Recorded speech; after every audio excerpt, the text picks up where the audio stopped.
une présentation du GRET et de l'APES, donc notamment avec Indatou qui est dans la salle, et pour le GRET, Mamkoumba Faye qui est la chef de projet d'un projet qu'on a au Sénégal. Donc voilà, si vous voulez ensuite discuter avec elles, elles seront là dans les couloirs et dans les buffets, les repas. Donc, c'est pas comme ça qu'il faut que je fasse. Non, c'est pas comme ça qu'il faut que tu fasses.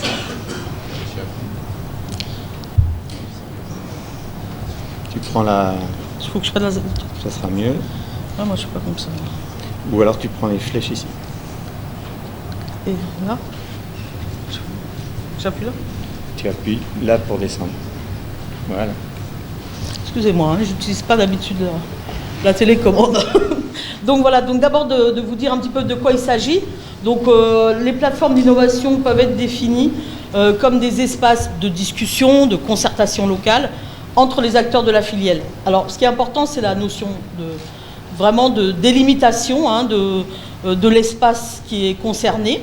Donc ce sont des espaces de discussion qui ont été notamment promus par l'APES dans plusieurs pays, avec au départ, dans le cadre au départ d'un projet de recherche financé par le CORAF, pour favoriser les échanges entre acteurs directs, c'est ça un peu le principe, donc les acteurs de la production, de la collecte, de la transformation, de la commercialisation, et puis aussi les acteurs indirects que sont les fournisseurs de services, d'intrants, les institutions de microfinance, la recherche.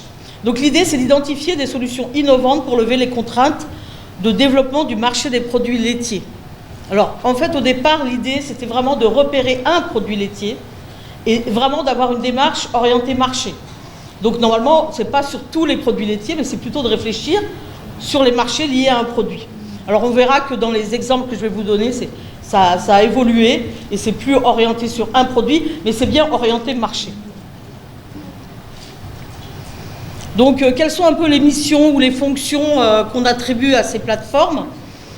C'est donc, comme je disais, l'introduction d'innovation technologique et organisationnelle.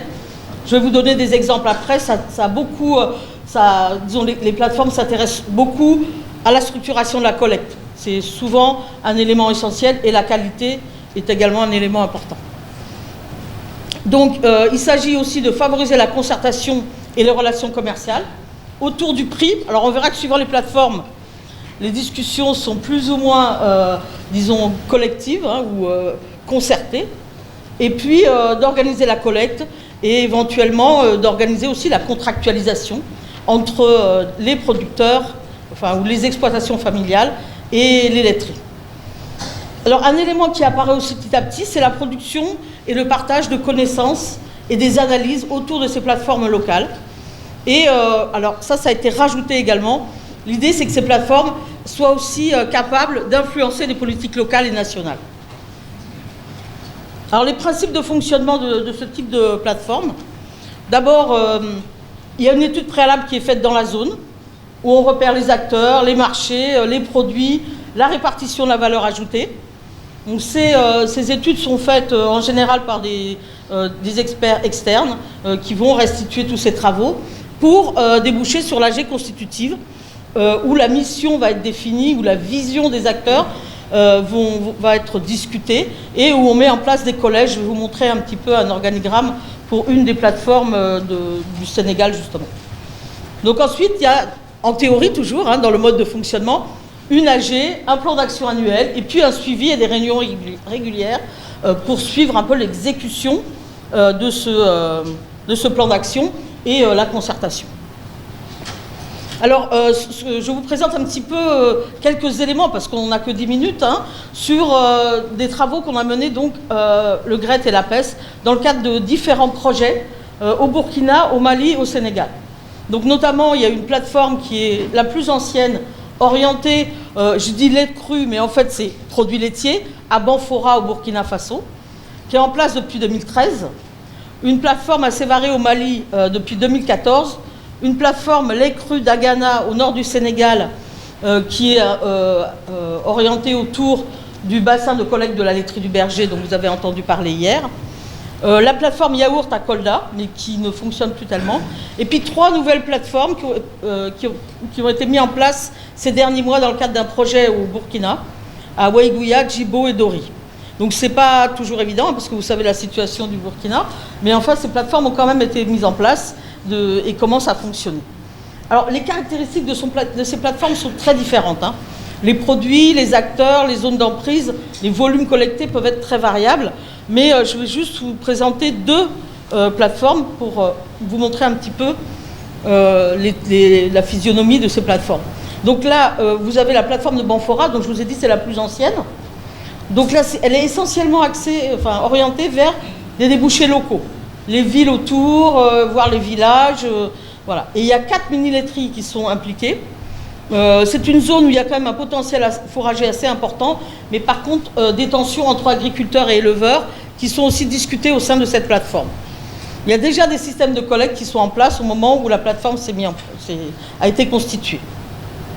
Alors les actions de cette plateforme, elles ont beaucoup été axées sur l'organisation de la collecte, et là on a vu une nette amélioration.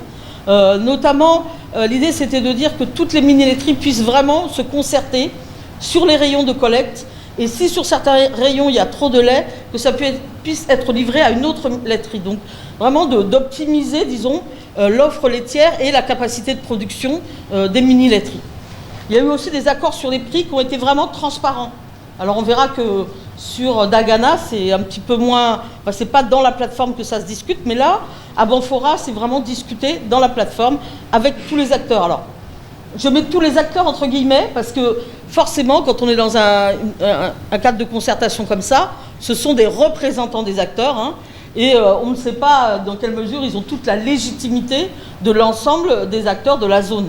Et souvent, bien sûr, dans ces plateformes, ce sont des leaders qui sont présents. Est-ce que ça suffit de considérer qu'ils sont autour de la table lors d'une réunion pour dire qu'on a vraiment une action concertée? Bon, c'est une question qui est assez classique, hein, quand on travaille sur ces questions-là. Le deuxième point qui a été important dans la plateforme de Banfora, c'est le renforcement des capacités techniques, et notamment un point essentiel, c'est tout ce qui concerne la qualité. C'est vraiment quelque chose sur lequel la plupart des plateformes travaillent.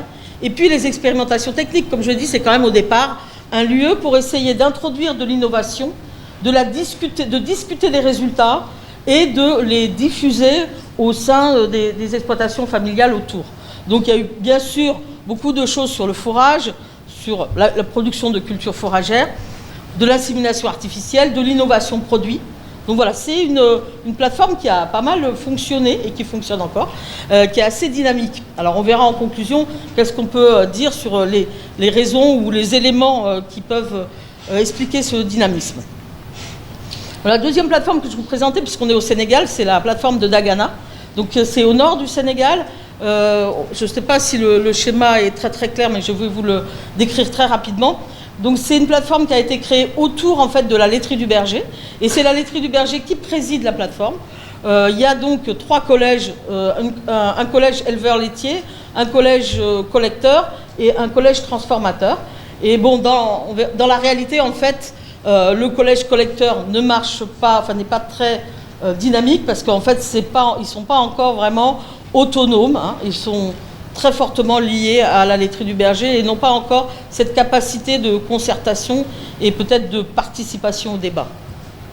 Donc la mission telle qu'ils l'ont définie, hein, favoriser par les innovations le développement durable des relations d'affaires entre acteurs de la chaîne de valeur pour son émergence dynamique et inclusive.